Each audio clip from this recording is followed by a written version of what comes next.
Hello everyone, I'm Erin, and I'm going to go ahead and start out this video with the disclaimer that I do have a 4-year-old, so she might be screaming in the background, and since everyone's quarantined, there's no escape. So I'm signing on to discuss the 2 articles that were assigned this week, along with our textbook readings of chapter 4 and 5. The 2 articles that we read, one was competing on a customer's journey. You have to create new value at every step. And the second was the elements of value from the Harvard Business Review. This talks more about the 30 elements of value, which are fundamental attributes, and how brands can be successful with different combinations. Important takeaways for high-level marketers. I found these articles to be intriguing because it puts substance and reason to what I see happening in the world around me every day. From the shopping experience on Amazon to deciding what vacation to take to walking out of the house and Google alert, wash your hands. You often hear people say their phone knows what they're thinking and serves up content or suggestions that are so accurate they're scary. This is the premise of the article that focuses on the fact that they believe that the ability to shape the customer's journey will become a decisive source of competitive advantage. Customers stay because they benefit from the journey. Customers are making the process of connecting you with a brand or product absolutely effortless on the customer's side. I think that's important for high-level marketers. It talks a little bit about taking antiquated systems and making things easier, like depositing a check, and how being the first to kind of pioneer spaces like that truly benefits your brand because people are drawn to the ease of things. We learned a lot in chapter 4 about choosing a name for a product, price, making it memorable, packaging even. But these articles show us that marketing experience is just as important as the product and the branding itself. So the experience that someone goes through, I don't know if anyone else has experienced where you're on Amazon, it serves up a suggestion, all of a sudden you're down a rat hole, you have a buggy full of things, and now you're checking out and you've never heard of these brands or these things. I think sometimes the process to get those items in your cart or to attract you to those things are more important than even the product themselves, because that's making that process sticky for you, and in connecting you to something you might not have wanted or even been looking for to begin with. The article shared 4 key capabilities that create the most effective journey. I love the term stickier. They used this within the article. The attempt is to create a stickier experience that is more likely to draw in and permanently capture audiences. The 4 capabilities that are discussed are automation. It involves the digitalization and streamlining of steps in the journey that were formerly done manually. Proactive personalization, building an automation capability. Companies should take information gleaned either from past interaction with a customer or from existing sources and use it to instantaneously customize the shopper's experience. Talking about that creepy Amazon experience. Contextual interaction. Another key capability involves using knowledge about where a customer is in the journey physically. Entering a hotel, it talks about that hotel key, that you're walking up to the door and the hotel knows that that's your room, you have your phone, that's your door. Weird.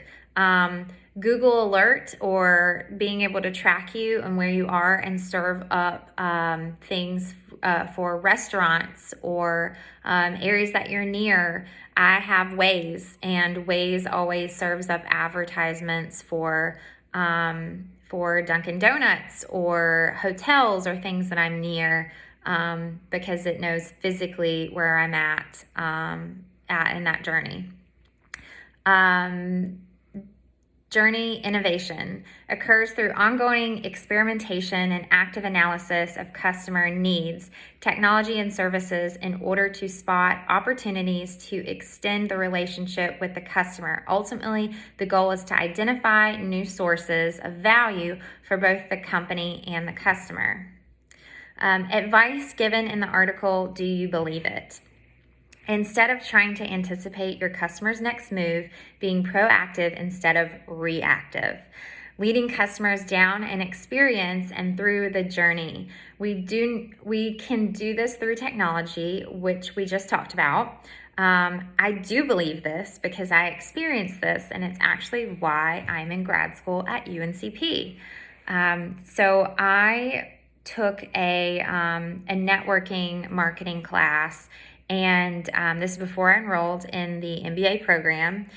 And part of the class talked about technology and marketing and what universities were doing to attract master's students that were seeking master's degrees. And it talked about how they found that they could increase enrollment by hitting people that were looking at their website immediately. So just implementing things like chats or asking for someone's information and calling them immediately, or somehow obtaining that information. I can't remember the specifics because it was around 2 years ago, but I left that meeting. I was already kind of interested in starting an MBA program, and I started researching. And part of it was out of curiosity for the process that universities were doing from a marketing standpoint, but some of it was just because I obviously wanted to start this program. And I had looked at a couple different organizations or universities, looked at their, from a pricing standpoint, but got the immediate response from UNCP. So helpful, made the experience so incredibly pleasant that I just felt like the ease of enrolling and becoming part of the organization was why I joined and why I started this program. So yes, I 100% believe that. So another one was customizing the decision process to the individual. The more individualized a process, the higher the satisfaction. Customers stay because they benefit from the journey. Yes, we do have the ability to share the journey, and if it's a positive experience, someone is more likely to stay or get stuck when you make it stickier. Yes, if you can make the journey enjoyable, someone's more likely to stay. They're also more likely to come back. Figure out what combinations of value that your products and services could deliver. So that's going back to those 30 different elements and combinations. The article shares the right combination based on the article. The payoff in stronger customer loyalty is greater customer willingness to try a particular brand. Recommendations you feel most impactful. What steps would you recommend marketers take to implement them? Invest in big data, in creating algorithms, invest in technology, and invest in the customer experience. The article mentions a lot of these things are not easy, but the less antiquated you can make your process, the better experience for the end user. I was taken aback a little bit when they mentioned the brick and mortar store and how that increases customer satisfaction, having those stores that they're not necessarily not relevant. So I thought that was interesting in the article, but no other elements can make up for significant shortfall on quality, which has the greatest effect on customer advocacy. Elements must prove their usefulness in solving business challenges. So that's kind of two there. Quality, if your shortfall is quality on your product, there's no other element that's going to help you to make up for that.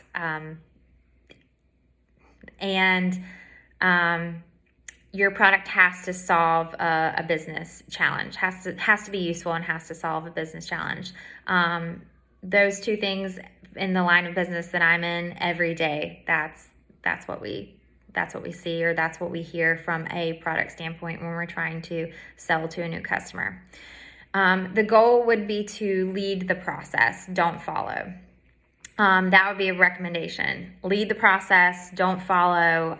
You have to be ahead of it. Be, again, going back to what I originally said, be proactive instead of reactive.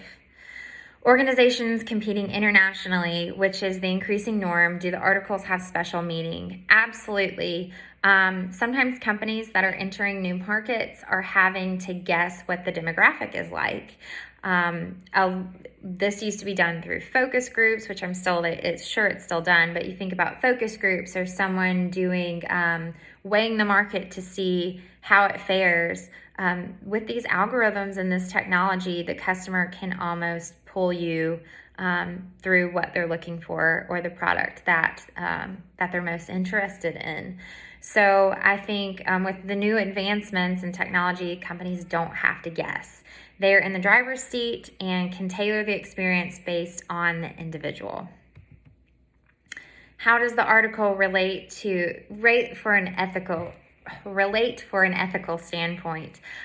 Whenever handling employee information of an individual, it's important to not only act ethically, but adhere to law by adhere to the laws for obtaining employee data. Not employee data, but for obtaining individuals' data. Most information that's gained from this process is not stored. It just comes through and immediately spits it back out, so it's never stored anywhere. But some situations you might see information stored in the system and received targeted marketing campaigns.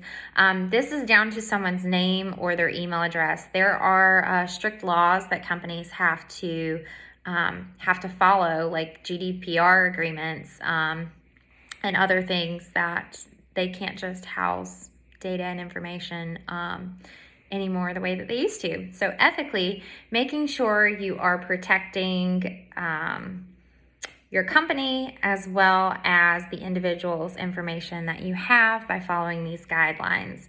So wrapping that up, because that was a little bit of a ramble, just making sure that you're protecting the data that you have from an ethical standpoint, and also making sure that the elements from the pyramid that you're putting into your branding, or the branding that you're living, is aligning with the product that you're putting out there. So that would be everything that I have for today's post. I hope that everyone has a wonderful weekend and enjoyed this post.